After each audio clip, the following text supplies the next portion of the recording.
नमस्कार साथियों, मेरा नाम महावीर प्रसाद कुमावत है और मैं भीलवाड़ा राजस्थान से आया हूँ यहाँ।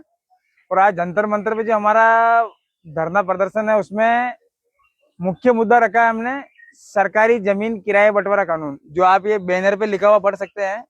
और इसकी हम मांग कर रहे हैं मुख्यमंत्री जी से कि मुख्यमंत्री इस कानून का आप एक गजट नोटिफिकेशन छाप दीजिए, तो ये कानून लागू कीजिए आप। तो ये कानून लागू होने से जो मुख्य बेनिफिट होंगे वो मैं आज आपके सामने डिस्क्राइब करूंगा।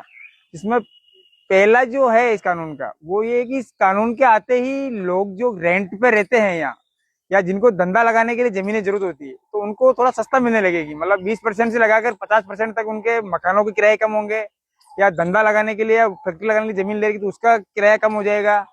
उसके बाद ये जो सरकारी जमीन किराया बंटवारा का एक अधिकारी होगा पूरे देश लेवल का या स्टेट लेवल का, वो सारे वोट वापसी पासबुक अधीन होंगे। अगर वो किसी तरह का धांधली करते हैं तो उनको मतदाता सीधा हटा सकेंगे और उनकी जगह किसी नए आदमी को लगा सकेंगे। उसी तरह के जिला लेवल के अधिकारी होंगे या इससे सरकारी जमीन किराए बंटवारे के मामले में किसी भी तरह का अवरोध होता है या किसी भी तरह का कोर्ट के अंदर मामला जाता है तो उसके अंदर निर्णय लेने का अधिकार जज को नहीं होकर नागरिक जूरी को होगा। तो नागरिक जूरी तय करेगी कि भी किसे सजा करनी है और किसे बरी करना है। तो उससे इसमें जमीनों के छीनने का संभावना काफी कम रहेगा और लोगों के साथ अन्याय नहीं होगा।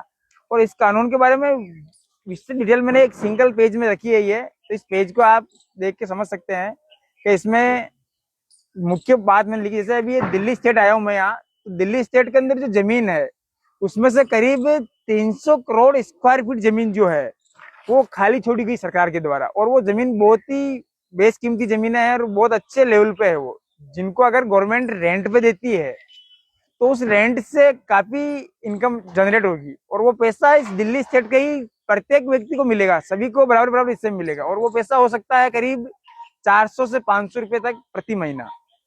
उसके बाद जब ये जमीनें उपयोग में आना शुरू होगी तो इन जमीनों में अलग अलग आवासीय योजनाएं बनेगी, फैक्ट्रियों के लिए जमीनें मिलेगी, दुकान खोलने के लिए जमीन मिलेगी, तो लोगों को सस्ती दर पे जमीन मिलना शुरू होगी। और जो बाहर से प्राइवेट जमीनें भी रेंट पे ले रहे हैं तो उनका रेंट भी कम हो जाएगा। जैसे आज जो फ्लैट 10,000 में मिल रहा है, हो सकता है ये कानून आने के बाद 5,000 में मिल जाए, 6,000 में मिल जाए, तो उससे लोगों का काफी फायदा होगा।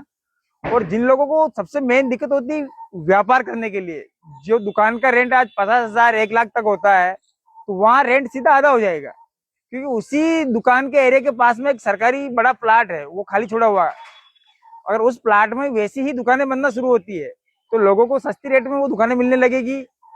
तो उसके बाद जो प्राइवेट जमीन का ओनर है वो भी रेट कम करने लगेगा। तो उससे सीधा सीधा कि उस स्टेट में बिजनेस ग्रोथ होगी, बिजनेस काफी बढ़ेगा, फैक्ट्रियां काफी लगेगी, तो लोगों के जीवन में सुधार होगा। और जब बिजनेस ग्रोथ होगा, लोगों के पास पैसा होगा, तो सरकार के पास टैक्स भी ज्यादा आएगा, तो सरकार काफी और ज्यादा अच्छी योजनाएं बना सकेगी। तो हम चाहते हैं कि ये कानून मुख्यमंत्री जी गजट में छापे और एक कानून लागू होगा तो मतदाताओं के हाथ में एक वोट वापसी पासबुक आएगी। इस तरह की पासबुक हर वोटर को मिलेगी। तो इसी पासबुक के अंदर सरकारी जमीन किराया बंटवारा का भी पेज रहेगा, प्लस इसमें जो अधिकारी सरकारी जमीन बंटवारा किराए का काम देखेंगे उनका भी पेज रहेगा। तो अगर उन अधिकारियों से कुछ नहीं है तो वो उन अधिकारियों को भी निकाल सकेंगे और उनके सरकारी किराए का हर महीने का इसमें रिकॉर्ड आएगा कि कितना किराया इस महीने आया है।